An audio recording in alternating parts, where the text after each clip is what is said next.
Queremos descansar em Ti nessa noite. Ó Senhor Jesus, não só essa noite, Senhor, queremos aprender a sempre descansar em Ti. Ó Senhor Jesus, obrigado por Tua palavra, obrigado pelo Teu ministério. Senhor Jesus, podemos aprender a descansar em Ti. Ó Senhor Jesus, vimos a Ti essa noite, Senhor. Lava-nos desse dia. Voltamos nosso ser para Ti. Ó Senhor Jesus, fala a cada um de nós. Se acrescenta mais a nós essa noite, Senhor. Ó Senhor Jesus. Amém. Amém, Senhor Jesus. Obrigado, Zilda. Aleluia, Senhor Jesus. Amém, Senhor Jesus. Amém, Senhor Jesus. Nessa semana, irmãos, nós nos aproximamos ao final desse reavivamento matinal, né? Eu gostaria de lembrar a todos o título do reavivamento matinal, que é o Cristo todo inclusivo revelado em Mateus, né? É importante a gente ter isso em mente, porque quando a gente fala sobre esse Cristo todo inclusivo, a gente precisa se lembrar que nosso Senhor, Ele não é somente nosso Salvador de maneira geral, mas, assim como revelado em Mateus, Ele é revelado em muitos aspectos específicos para a gente, conforme a gente viu nas mensagens anteriores, de forma que Ele possa atender todas as nossas necessidades e cumprir o propósito de Deus. Mas é importante a gente lembrar, né, o porquê que a gente está vendo cada título do Senhor, cada aspecto desse Senhor maravilhoso, dessa pessoa maravilhosa, a cada semana. E aí, para estudar a mensagem dessa semana, eu voltei nos títulos anteriores e eu me lembrei, né? Na semana 1, a gente viu que Cristo, como a estrela viva, celestial, atual e instantânea, é aquela pessoa viva que nos guia hoje. Não é só conhecer o Senhor objetivamente como os estudiosos, mas é conhecê-lo, experimentá-lo, desfrutá-lo como essa pessoa viva que nos guia hoje. Daí na outra semana, ainda, com isso em mente, irmãos, esse Cristo todo inclusivo revelado em Mateus. Na semana 2, a gente viu Cristo como o médico e o noivo. Como médico, Ele é aquele que nos cura interiormente. E como noivo, Ele é a pessoa mais amável e preciosa que deseja conquistar nosso amor, né? Então, a gente começa a ver que Ele não é somente nosso Salvador, mas Ele é tudo isso que a gente já viu nessas semanas, né? Na semana 3, a gente viu que Ele tem os nomes Jesus e Emanuel, tem um grande significado. Jeová é nossa salvação e Emanuel significa Deus conosco, né? Jesus é derivado de Jeová. Então Ele não somente nos salva, mas permanece conosco em todas as situações. A gente aprendeu aquilo aquela semana. Na última semana, nós vimos Cristo como centro do Deus triuno processado, ou seja, todo o mover de Deus, toda a sua economia, todas as nossas experiências acontecem nessa pessoa maravilhosa. Tudo isso está centralizado em Cristo. E aí a gente chega agora na semana 5, olha que Cristo todo inclusivo de fato revelado em Mateus, irmãos. Agora chegamos nessa semana com essa experiência que eu diria que é indispensável para todos nós, que é Cristo como aquele que nos dá descanso. Afinal, eu acho que quando a gente fala de estar cansado, eu acho que não tem ninguém que escapa disso, né, irmãos? Principalmente hoje em dia, as características mais comuns da vida de todo ser humano é o cansaço. A gente se cansa fisicamente, a gente se cansa emocionalmente, mentalmente, não é mesmo? Quem trabalha muito fisicamente, cansa fisicamente. Quem trabalha muito sentado, cansa mentalmente. Mas às vezes a gente também se cansa do trabalho, a gente pode se cansar de responsabilidades familiares. Tem tantas coisas que nos cansam, né? Preocupações financeiras, meu Deus, é uma montanha russa, né, a nossa vida, né? A gente pode estar bem, a gente pode estar ruim. Outros tentam corresponder às expectativas das pessoas. Enfim, tantas coisas que nos cansam.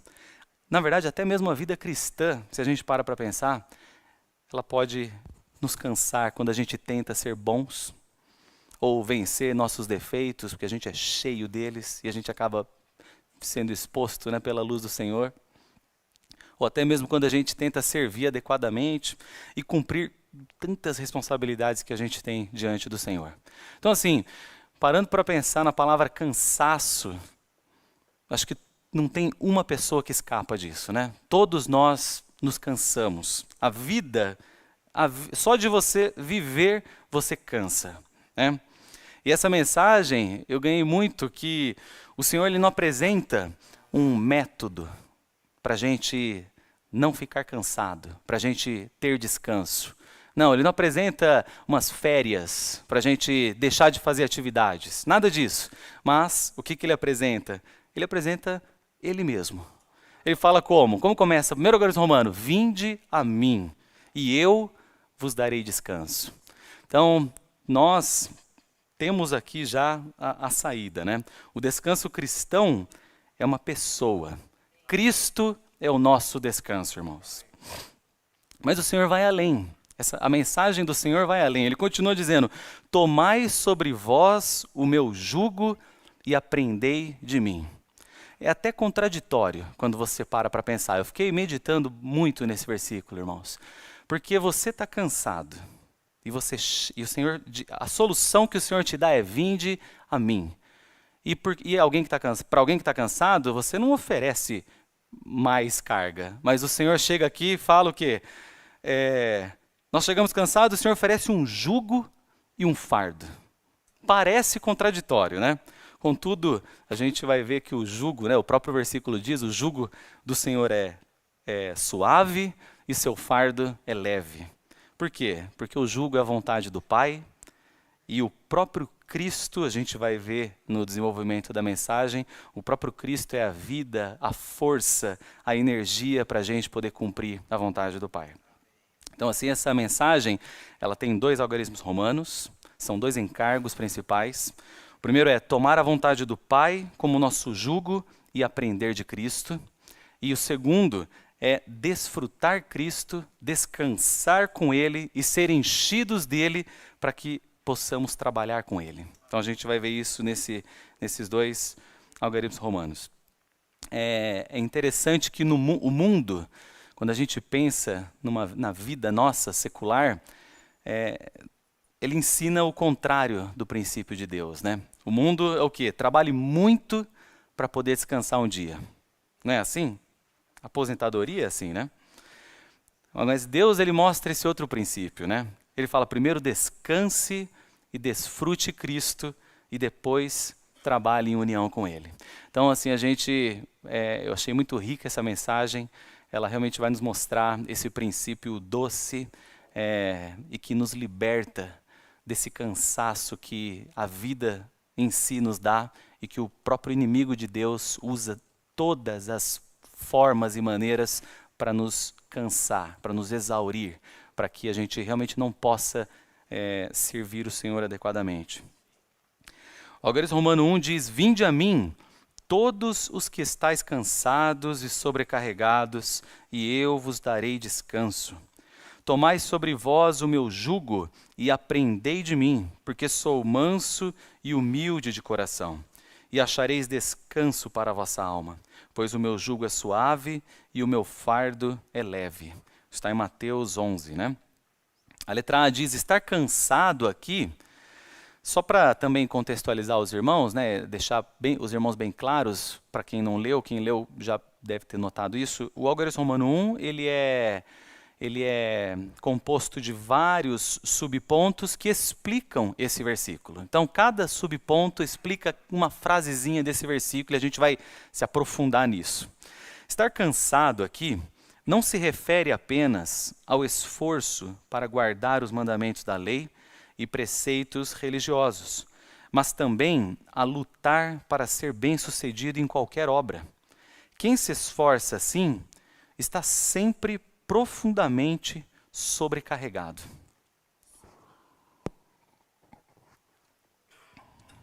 Ou seja, essa mensagem é de fato para um filho de Deus, um cristão que leva a vida de maneira correta. Porque há uma grande diferença entre ser diligente e viver sob o nosso próprio esforço, irmãos. A Bíblia ela nunca nos diz, ela nunca nos ensina a ser irresponsáveis ou preguiçosos, falando sobre esse ponto de descansar. O problema, na verdade, não é trabalhar ou estudar ou cuidar da família ou servir na igreja. O problema é quando a gente faz essas coisas, irmãos, esse estar cansado e profundamente sobrecarregado, o problema é quando a gente faz essas coisas como se tudo dependesse de nós, separados do Senhor Jesus. Então, ou seja, nós temos muitos afazeres, muitas responsabilidades. A gente pode fazer tudo isso separado do Senhor, ou a gente pode fazer isso em união com o Senhor. Podemos estar sobrecarregados não apenas porque temos muitas responsabilidades, mas porque tentamos controlá-las com nossa força natural. Por exemplo, a gente tem vários exemplos práticos, né? Um pai, ele pode cuidar da sua família sentindo que precisa resolver todas as coisas sozinhos. Ou um jovens que estudam, né? Ele pode tentar provar o seu valor por meio do seu próprio desempenho. Então ele se sobrecarrega, ele cansa. Um irmão, ele pode servir pensando que a reunião depende da sua capacidade, né? Eu posso viver pensando que a igreja precisa da minha capacidade. Cada um pode pensar assim, isso sobrecarrega. Uma irmã pode tentar manter tudo em casa sob controle e se sentir culpada quando algo sai do seu controle, ou sai do que era esperado para ela. Mas o que o Senhor nos chama aqui, o início do versículo, irmãos, o que o Senhor ele espera? Vinde a mim. Ou seja, antes de fazer qualquer coisa, irmãos, a gente precisa ir ao Senhor, né? Precisamos ir a Ele. A letra C diz, descanso. Eu pulei a B mesmo, tá? Vamos me seguindo aí. A letra C diz, descanso refere-se não somente a ser libertado do cansaço e peso da lei ou religião, ou peso de qualquer obra ou responsabilidade, mas refere-se também à paz perfeita e satisfação plena. Puxa vida. Descanso. Também outra palavra que eu fiquei pensando bastante nisso, irmãos. O que é, de fato, esse descanso nesse versículo? Ele não significa necessariamente que todas as circunstâncias ao nosso redor foram resolvidas, irmãos.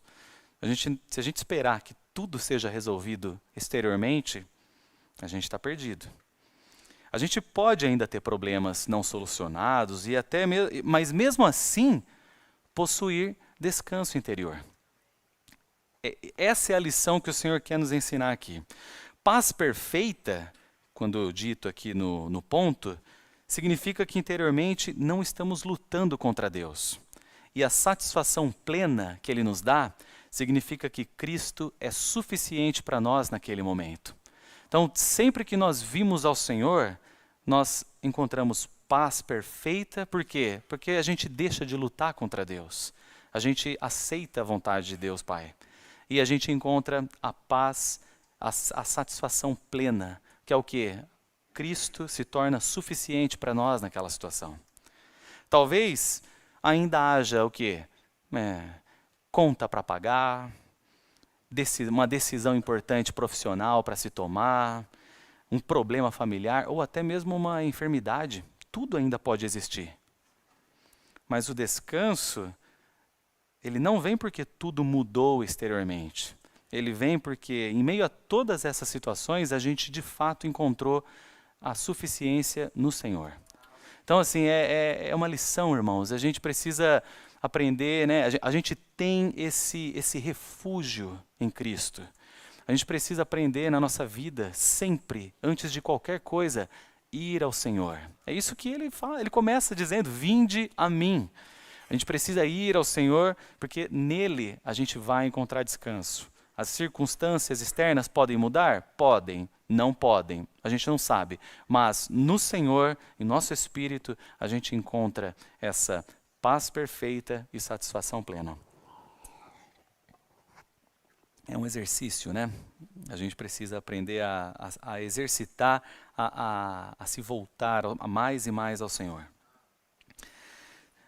Em Mateus 11, 29 e 30, a gente tem esse caminho para descansar. No dia 1 tem essa frase, né?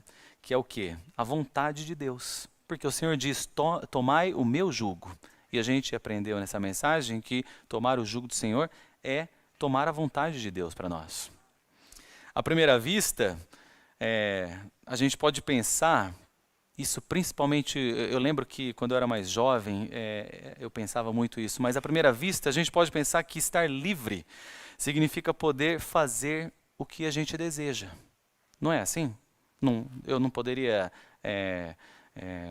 definir dessa forma. Estar livre significa fazer o que eu desejo. Não parece razoável? Quando eu faço o que eu desejo, eu estou livre. Mas, muitas vezes, a nossa própria vontade é justamente o que nos deixa inquietos.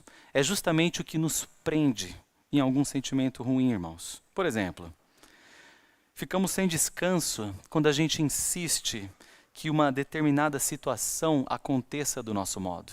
Isso vai contrário à vontade de Deus. A gente fica sem descanso quando as pessoas não reagem como a gente espera que elas reagissem.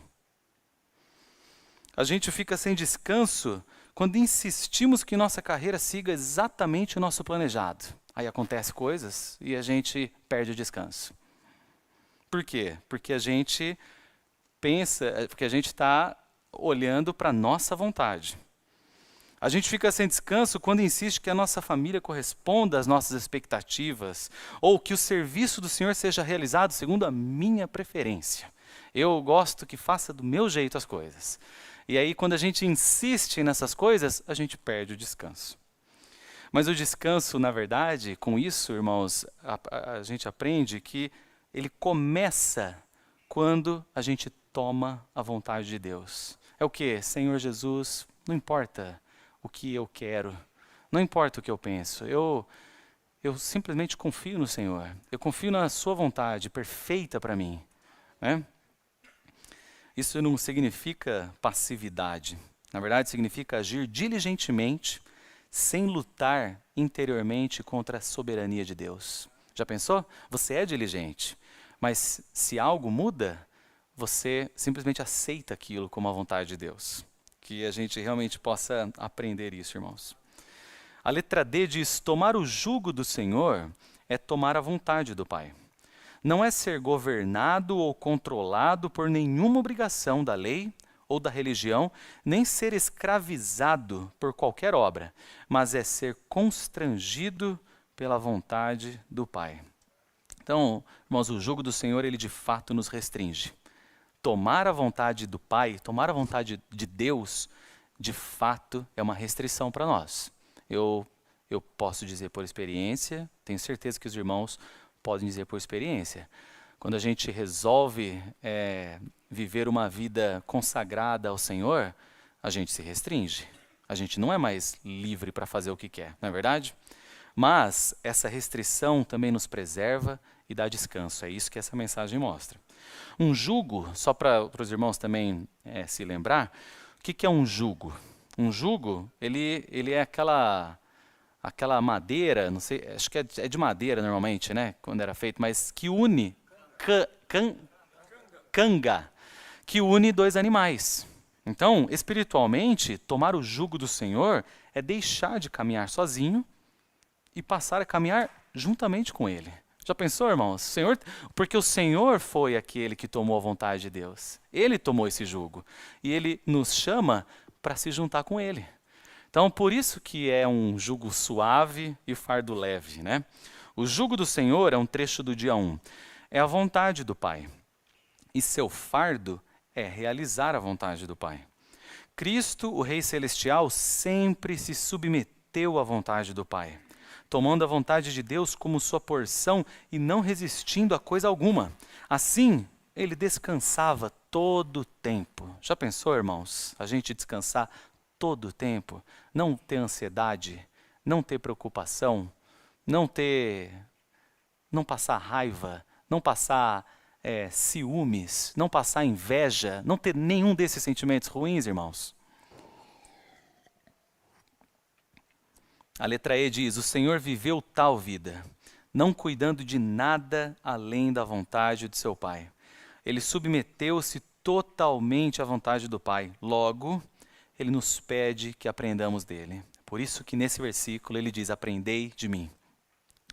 Eu anotei esses versículos porque eles mostram essa submissão do Senhor com relação à vontade do Pai. João 4,34 diz: disse-lhe Jesus, minha comida é fazer a vontade daquele que me enviou e terminar a sua obra. Já pensou? João 5,30 diz: eu nada posso fazer de mim mesmo. Puxa vida, se eu pudesse falar isso, irmãos. Conforme ouço, julgo. E o meu juízo é justo, porque não busco a minha própria vontade, e sim a vontade daquele que me enviou. João 6,38, porque eu desci do céu não para fazer a minha própria vontade, e sim a vontade daquele que me enviou. O Senhor é o nosso maior exemplo, né? Um pouco antes do Senhor ser crucificado, em Mateus 26, ele diz: e adiantando-se um pouco, prostrou-se sobre o seu rosto, orando e dizendo: meu Pai, se é possível, passa de mim este cálice. Todavia, não seja como eu quero, e sim como tu queres. Puxa vida. E o Senhor, nos versículos adiante, ele ora novamente com relação a isso. Retirando-se de novo, pela segunda vez, orou dizendo: meu Pai, se este cálice não pode passar sem que eu o beba, faça-se a tua vontade. Que essa realmente seja a nossa... que nós possamos ser como o Senhor, né? O primeiro requisito para aprender dele, então, é tomar seu jugo, que é a vontade de Deus.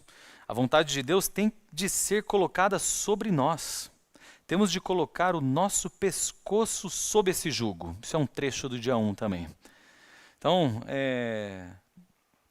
a gente deve realmente, irmãos, orar sobre isso, sabe? Senhor Jesus, Senhor, eu coloco todo o meu futuro, né? Eu quero realmente que o Senhor governe todo o meu futuro. Que o Senhor governe a minha vida, que o Senhor governe a minha família, que o Senhor governe o meu trabalho, que o Senhor me governe em todas as coisas. Que essa realmente possa ser nossa oração, né? Não só de uma forma geral, mas para todas as coisas específicas do nosso dia a dia, irmãos.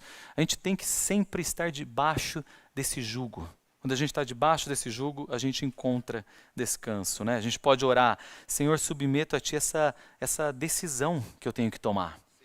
Qualquer decisão que a gente tenha que tomar, a gente deve orar para o Senhor. Submeto a Ti a minha maneira de tratar meu cônjuge. Submeto a Ti minhas expectativas em relação aos meus filhos. Ou submeto a Ti o uso do meu tempo.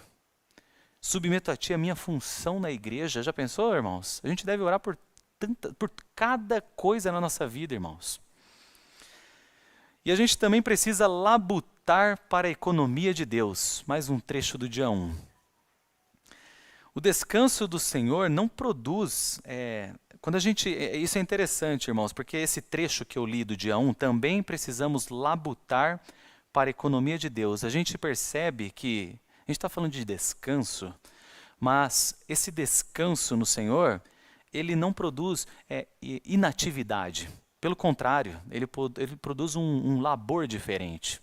É como está falando, labutar para a economia de Deus.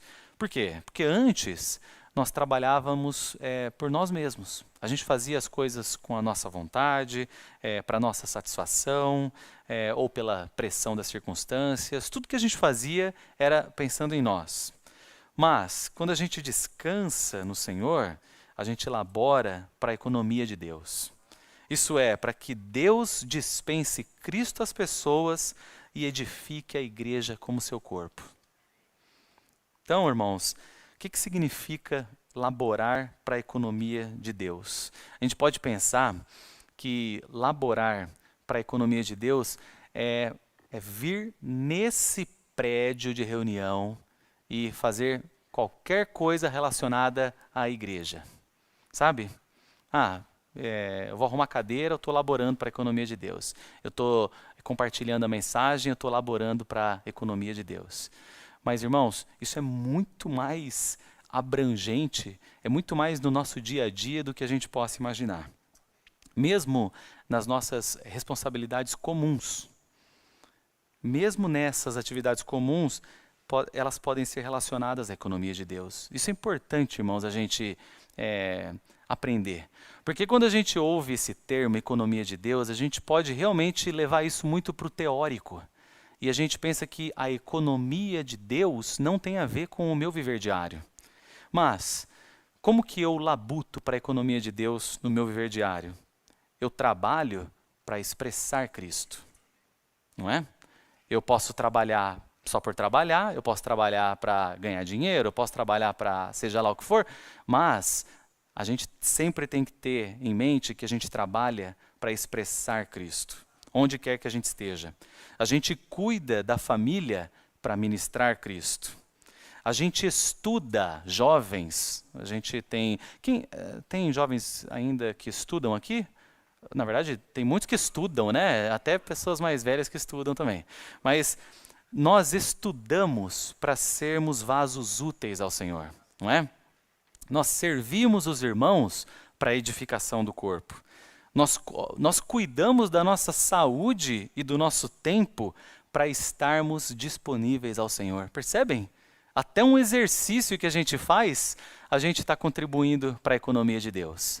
Então, a gente tem que ter isso em mente, irmãos. Ao descansar, a gente labora para a economia do Senhor. Para a economia de Deus, perdão. Ao descansar no Senhor, a gente labora para a economia de Deus. Bom, o número 2, debaixo da letra E, diz: o Senhor, que foi submisso e obediente ao Pai ao longo de toda a sua vida, nos deu a sua vida de submissão e obediência. Bom, nós temos então aqui um grande segredo, irmãos. Nós não fazemos nada pela nossa força natural, né? Nós temos o Senhor que nos deu essa vida de submissão e obediência. Olha que rico esses versículos em Hebreus. Hebreus 5, 7 a 9 diz: Ele, nos dias da sua carne, tendo oferecido com forte clamor e lágrimas, orações e súplicas a quem o podia salvar da morte, e tendo sido ouvido por causa da sua piedade, embora sendo filho, aprendeu a obediência pelas coisas que sofreu. E tendo sido aperfeiçoado, tornou-se a fonte de salvação eterna para todos os que lhe obedecem. Então, o Senhor, ele se tornou aquele que é submisso e obediente. Quando nós desfrutamos o Senhor, quando nós recebemos o Senhor, desfrutamos o Senhor, nos voltamos ao Senhor, Ele é aquele que vive em nós como o submisso e o obediente, né? Então, a vida cristã não é imitar Cristo exteriormente pela própria força, o que às vezes a gente acaba, quando a gente percebe, a gente já está tentando de novo imitar Cristo. O que é? É a gente tentar ser bom pelo nosso próprio esforço, né? Mas a vida cristã é permitir que Cristo repita em nós a vida que Ele viveu. Por isso a gente deve aprender a se voltar ao Senhor todo momento. O número 3 diz: Cristo foi o primeiro homem-Deus, e nós somos os muitos homens-Deus. Temos de aprender dele em sua submissão absoluta a Deus e sua satisfação plena com Deus. É importante, aqui falando dessa expressão homem-deus, né, que a gente usa muito aqui. Um homem-deus, a expressão homem-deus não significa que nós nos tornamos um objeto de adoração, né? É o que compartilhamos a deidade de Deus. Na verdade, significa que, como pessoas regeneradas, nós possuímos a vida e a natureza de Deus para expressá-lo na nossa humanidade. Então, é importante a gente entender essa expressão, né? Um homem-deus é alguém que tem a vida, a natureza de Deus e que pode expressar Deus na sua humanidade. Cristo é o primeiro homem-deus, Deus vivido e expresso em um homem. Nós somos os muitos homens-deus, seres humanos que possuem Cristo como vida e aprendem a expressá-lo. Por isso que o Senhor fala que aprendei de mim, nesse versículo, né? Assim, ser um homem-deus não significa que a gente é extraordinário exteriormente, né? Agora alguém olha para você e fala, puxa, aquela pessoa é um homem-deus. Não, é uma pessoa normal. Muitas vezes significa expressar Cristo, na verdade, em situações super comuns. Como? Responder com mansidão às pessoas, né? Não insistir em nossa razão, aprender a pedir perdão, que às vezes não é fácil, receber uma correção, servir sem reconhecimento, às vezes a gente serve e não é reconhecido, aceitar uma mudança inesperada, e tratar as pessoas com graça onde a gente estiver, né? Bom, a letra F diz ser manso ou brando, quer dizer não resistir à oposição. E ser humilde quer dizer não ter amor próprio. Durante toda a oposição, o Senhor foi manso e durante toda a rejeição, ele foi humilde de coração. Quando a gente olha para o Senhor Jesus, vocês pensam que o Senhor era fraco? De maneira alguma, era o próprio Deus vivendo na terra. Ou seja, irmãos, ser manso ou brando não significa ser fraco. A gente pode às vezes pensar, ele é manso, ele é fraco, é sinônimo? Não. Ser manso não significa ser indeciso ou permitir qualquer injustiça que aconteça. Mansidão, como a gente vê na própria pessoa do Senhor Jesus, é possuir força, mas não usá-la para defender o nosso próprio ego. Isso é ser manso.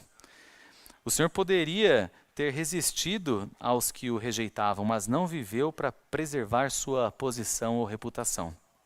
E humilde. Ser humilde de coração também não significa que você fala mal de você ou que você tem a sua autoestima baixa, né? Não tem nada a ver com isso. Significa não ocupar interiormente um lugar elevado. Aqui o irmão coloca, não levar em alta conta, né? Parece estar no matinal. Não tomar a si mesmo em alta conta. A gente pode, na verdade, perceber se a gente está aprendendo do Senhor, observando até mesmo as nossas reações. Então, manso, humilde, né? A gente parem para observar a reação de vocês. Vamos observar as nossas reações quando alguém nos interrompe. Você é manso? Você é humilde? Ou você fica já... Como assim me interrompeu? Quem você pensa que é, né? Quando a nossa ideia não é aceita. Às vezes a gente dá uma ideia e ninguém dá bola nenhuma para a ideia nossa. Quando a gente não recebe reconhecimento. Ou quando a gente é corrigido. Nossa, não é bom ser corrigido, né? Não é bom ser corrigido. Mas é nessas horas que a gente percebe como que... se a gente está aprendendo do Senhor ou não. Quando alguém nos entende mal, ou quando nossos planos são alterados. Frequentemente, irmãos, não é, se a gente parar para pensar, não é a situação em si que tira a nossa paz, que tira esse descanso de nós. É, na verdade, o nosso ego que está machucado ali, né? Então, quanto mais defendemos o nosso eu, menos descanso temos. Quanto mais tomamos Cristo como vida, mais podemos permanecer mansos e humildes. A letra I diz, aprendemos do Senhor segundo o seu exemplo, não pela nossa vida natural, mas por ele como nossa vida em ressurreição. E no dia 2, eu desfrutei muito de uma frase que o irmão fala sobre essa questão de aprendermos do Senhor, que aprender de Cristo é simplesmente ser moldado ao modelo de Cristo. Ou seja, é ser conformado à imagem de Cristo. Muitas vezes, irmãos, as circunstâncias, elas são o ambiente usado por Deus para que a gente possa ser moldado à imagem do Senhor. A gente gostaria, o que a gente gostaria que acontecesse em cada situação na nossa vida? Que o Senhor tirasse essas situações, né? Remova as situações, remova as circunstâncias, mas frequentemente Ele precisa utilizar essa circunstância para mudar a nossa maneira de pensar, reagir e viver. E assim Ele vai nos moldando à imagem do Senhor. Romanos 8:29 diz o quê? Porque os que Ele conheceu de antemão, também os predestinou para serem conformados à imagem de seu Filho, a fim de que ele seja o primogênito entre muitos irmãos. Talvez o Senhor ele não remova tão facilmente uma pessoa difícil que você precisa lidar no seu trabalho ou em qualquer lugar. Talvez o Senhor demore para responder alguma oração sua, nossa. Por quê? Porque Ele deseja produzir em nós mais de Cristo ali, né? Isso não significa que toda circunstância seja boa, mas que Deus pode usá-la para realmente nos conformarmos à imagem do Senhor, né? De seu Filho. A letra L diz: se tomarmos sobre nós o jugo do Senhor, a vontade do Pai, e aprendermos dele, nós acharemos descanso para a nossa alma. O jugo da economia de Deus é assim. Não há nada que seja um fardo pesado na economia de Deus, mas tudo é um desfrute. Senhor Jesus. Se formos simples e singelos, é um trecho do dia 2, irmãos. Se formos simples e singelos, em vez de sábios e inteligentes de maneira religiosa, o nosso fardo será descarregado e teremos descanso.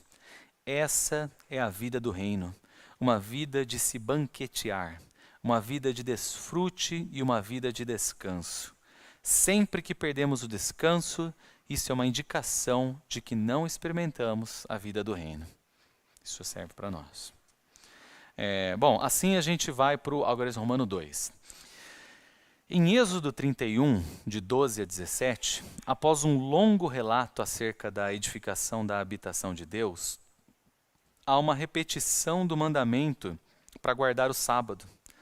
De acordo com Colossenses 2, 16 a 17, Cristo é a realidade do descanso sabático.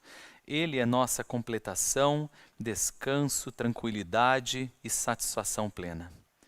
Irmãos, aqui o contexto é o seguinte, né? O livro de Êxodo começa com o povo de Israel escravizado no Egito, né? Ele está lá trabalhando duramente para Faraó. Então Deus, ele redime seu povo. Acho que eu mexi aqui. Então Deus redime seu povo por meio da Páscoa. Vocês se lembram, né? Ele liberta-os através do Mar Vermelho e ele sustenta o seu povo no deserto com o maná e com a água que saía da rocha. E por fim, o Senhor leva eles até o Monte Sinai. Ali, no Monte Sinai, Moisés, quando sobe ao monte, não é apenas dada a lei, mas também o Senhor revela o desejo de ter uma habitação do seu povo, o tabernáculo. Então, por vários capítulos em Êxodo, Deus apresenta a Moisés todos os detalhes. Seja se vocês vão se lembrar, né? Ele apresenta todos os detalhes dessa edificação. A arca, a mesa, o candelabro, os altares, o sacerdócio, as vestes, até os edificadores o Senhor fala para ele ali. Os edificadores que iam realizar a obra. E aí, depois de falar tudo isso, o Senhor repete o mandamento do sábado. É muito curioso isso, porque o Senhor já tinha falado disso nos 10 mandamentos. Ele já tinha falado isso com a demonstração do maná, quando eles tentaram pegar o maná no sábado, estragou. Ele já tinha até mesmo falado disso lá em Gênesis. Então, ele repete aqui depois de falar sobre a sua habitação, a sua obra, ele repete a questão do sábado. Então, imagina a cena, irmãos, aqui. Seria natural, depois de Deus dar tantas instruções acerca.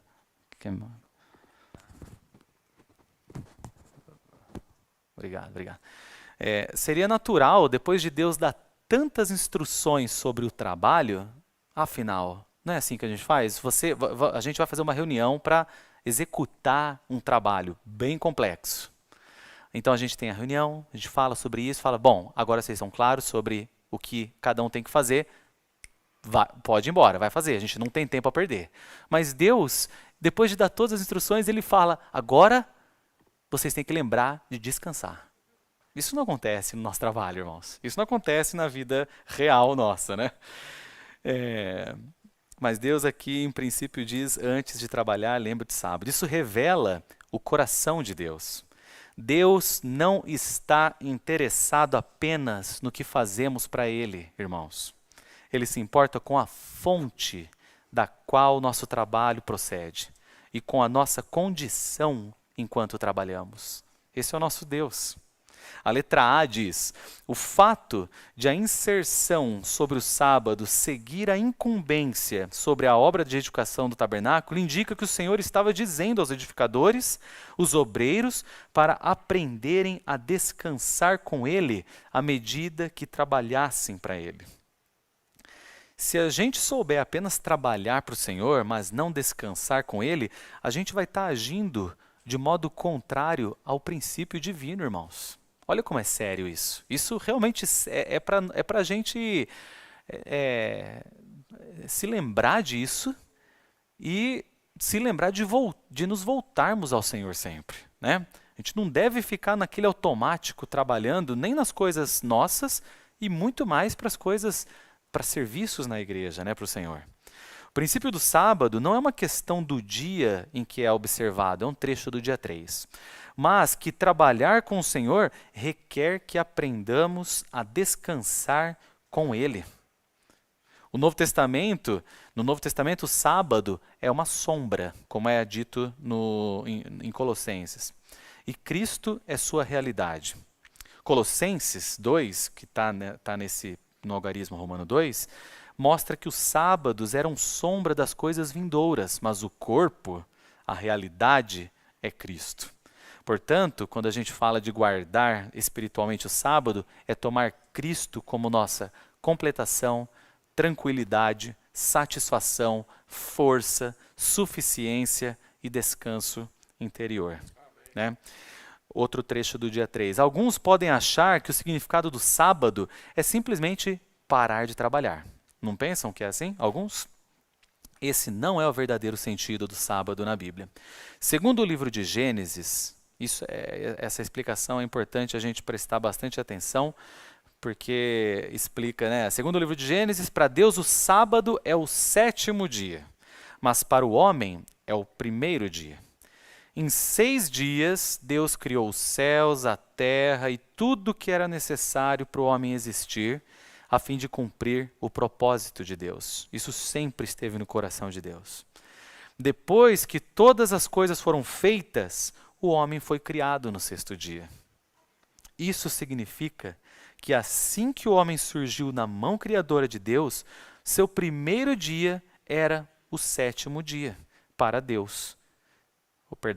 Isso significa que assim que o homem surgiu da mão criadora de Deus, seu 1º dia, que era o 7º dia para Deus, estava para começar. Entenderam? Deus trabalhou e descansou. Mas no último dia, Deus criou o homem, e no 1º dia do homem, o homem descansou. Ou seja, Adão, ele não participou da criação para depois merecer o descanso. Parem para pensar, ele não fez nada na criação. Ele foi criado ao final da obra de Deus e começou a sua existência desfrutando o que Deus já havia preparado. Como que isso se aplica no Novo Testamento, irmãos, na nossa experiência? A vida cristã, ela não começa com nossa realização, mas com a obra consumada de Cristo. Não é assim? Ou seja, quais são as aplicações simples para a gente ter no nosso viver diário? Antes de enfrentar o dia, nós recebemos Cristo. Nós nos voltamos ao Senhor. Antes de falar com a família, desfrutamos Cristo. Antes de trabalhar, voltamos-nos ao Senhor. Antes de servir, somos enchidos do Senhor. Antes de tentar vencer, permanecemos na vitória de Cristo. Ele já fez tudo por nós. A letra C diz, Êxodo 31, 17 diz, Em 6 dias fez o Senhor os céus e a terra, e ao 7º dia descansou e tomou alento. É muito rico esse versículo, irmãos, porque em Gênesis não fala sobre essa última frase, mas aqui em Êxodo o Senhor acrescenta, e tomou alento. Isso mostra que até mesmo Deus precisava revigorar-se, né? Mas com o que Deus se revigorou? Com quem? Com o homem. Isso mostra que existe, irmãos, uma satisfação mútua. A gente está falando muito de nós obtermos descanso no Senhor. Qual que é essa satisfação mútua? Deus deseja, de fato, ser descanso para o homem. E o homem, ao receber e expressar Deus, torna-se a satisfação de Deus. Então, quando a gente descansa no Senhor, a gente está causando alento ao Senhor, irmãos. Quando desfrutamos Cristo, não somos os únicos satisfeitos. Deus também obtém algo. Ele obtém uma pessoa cheia dele que o expressa. Nós realmente possamos ver isso, irmãos. A letra D diz, é um princípio divino que Deus não nos peça para trabalhar até termos tido desfrute. Após um desfrute pleno com Ele e dele, podemos trabalhar juntamente com Ele. Ou seja, irmãos, Deus não quer funcionários exaustos, pessoas exaustas, trabalhando para Ele e Ele lá batendo o chicote nos seus filhos. Não, nada disso. Ele quer o quê? Ele deseja filhos e membros que o desfrutam e então cooperam com Ele. É isso que o nosso Deus quer, irmãos. O número 1 diz, se não soubermos ter desfrute com Deus, como desfrutar o próprio Deus e como ser enchidos com Deus, não saberemos trabalhar com Ele e ser um com Ele em sua obra divina. O homem desfruta o que Deus cumpriu em sua obra. Essa questão de desfrute, irmãos, é extremamente importante. O que nós desfrutamos, onde nós despendemos tempo, irmãos. A gente não pode transmitir às pessoas uma realidade que não estamos desfrutando. Eu falo, se nós estamos desfrutando Deus, a gente só pode transmitir Deus para as pessoas. A gente pode até transmitir informações bíblicas sem desfrute, mas a gente não consegue ministrar Cristo como vida sem primeiro desfrutar do Senhor. A gente precisa desfrutar o Senhor, irmãos. Isso aplica não apenas a quem ministra a palavra. A gente pode pensar, puxa vida, vou compartilhar a mensagem. É uma excelente oportunidade para se voltar ao Senhor, porque a gente teme muito o Senhor. Mas não é só em ocasiões como essas. Pais ministram algo para os filhos. Não ministram? Cônjuges ministram algo um para o outro. O que eles ministram? O que eles têm desfrutado? Irmãos ministram algo nas conversas. Jovens ministram algo aos colegas. Todos nós ministramos aquilo de que estamos cheios, irmãos. A gente precisa desfrutar o Senhor. Se a gente está cheio de ansiedade, o que a gente vai ministrar? Ansiedade. Se a gente está cheio de crítica, a gente vai ministrar crítica. Mas se estamos cheios de Cristo, nós ministramos Cristo para os outros, irmãos. O Novo Testamento confirma esse mesmo princípio. O Senhor não enviou discípulos, se os irmãos se lembram, o Senhor não enviou discípulos logo após sua ressurreição para trabalhar. O que Ele fez? Ele ordenou eles que esperassem até serem revestidos do poder do alto. Ou seja, eles tinham que desfrutar o Senhor primeiro. Isso nos leva para o número 2. No dia de Pentecostes, os discípulos estavam enchidos do Espírito, o que significa que eles estavam cheios do desfrute do Senhor. Isso deve ser o nosso serviço regular, irmãos. Antes de ministrar, antes de cantar, antes de orar, antes de vir para a reunião, a gente deve se encher de Cristo, irmãos. Sabe, eu me lembro muito que os irmãos falavam, a gente deve ter a prática, a reunião, ela não deve começar quando a gente entra por essa porta. A reunião deve começar em casa, quando a gente está se preparando para vir para a reunião. Lá a gente já deve começar a desfrutar o Senhor, colocar um hino no carro, a gente já chega para a reunião cheio de desfrute do Senhor. Para quê? Para que a gente ministre Cristo para os outros. Senhor Jesus. Número 3 diz, um trecho do número 3 diz, somente depois de serem enchidos com esse desfrute é que começaram a laborar com Deus em unidade com Ele. Então que realmente, irmãos, a gente possa aprender esse princípio de primeiro desfrutar o Senhor e a gente só pode ministrar aquilo com que a gente tem desfrutado. Que a gente possa, que o Senhor possa ser o nosso único desfrute. Letra E, número 3, diz, como povo de Deus, devemos ter uma marca de que descansamos com Deus, desfrutamos Deus e somos enchidos com Deus primeiro e depois laboramos com aquele que nos enche. Além disso, nós não somente laboramos com Deus, mas também laboramos como aqueles que são um com Deus. E aqui o irmão ele volta lá para a revelação do tabernáculo e dos móveis, e quando Deus falou novamente a Moisés do sábado, e ele supõe um pensamento de Deus no dia 5. Eu vou ler para os irmãos que tem a ver com essa marca. Lá no dia 5, Deus parecia dizer, nessa ocasião, quando Deus estava falando do sábado para Moisés, não se esqueçam do meu sábado. Vocês não devem pensar que pelo fato de estar trabalhando para edificar minha habitação, podem trabalhar todo dia continuamente. Não, até ao realizar minha obra divina, a obra de edificação do tabernáculo, ainda devem ter um sinal para indicar que são o meu povo e que precisam de mim. Portanto, vocês precisam me desfrutar primeiro. Então, serão capazes de trabalhar não só para mim, mas também comigo e sendo um comigo. Eu serei sua força para trabalhar e sua energia para laborar. Vocês devem fazer a obra de edificar minha habitação comigo, por mim e em unidade comigo.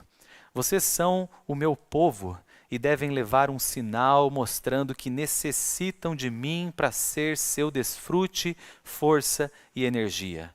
Vocês precisam de mim para ser seu tudo, para que sejam capazes de trabalhar para mim. Trabalhando dessa maneira, vocês me honram e me glorificam. Isso é ter um sinal indicando que são meu povo. Ou seja, irmãos, o sinal de que somos o povo de Deus não é apenas que realizamos muitas atividades, ou que fazemos muitas conferências, ou que seja lá o que for. O sinal é que nossas atividades, tudo que fazemos, mostram que nós dependemos de Deus. Então, assim, esse sinal falado aqui é justamente essa mostra de que nós somos filhos de Deus que dependem do Senhor, que vivem uma vida de oração e dependem de Deus, né? Número 4 diz, quando falamos ao povo de Deus, devemos sempre buscar ter uma marca de que nosso Senhor é nossa força, nossa energia e nosso tudo para ministrar a palavra. E olha, irmãos, para que isso seja real para nós, a gente precisa lembrar, como a gente começou falando lá no início, de ir ao Senhor a todo momento. O Senhor, ele começa essa mensagem falando, vinde a mim.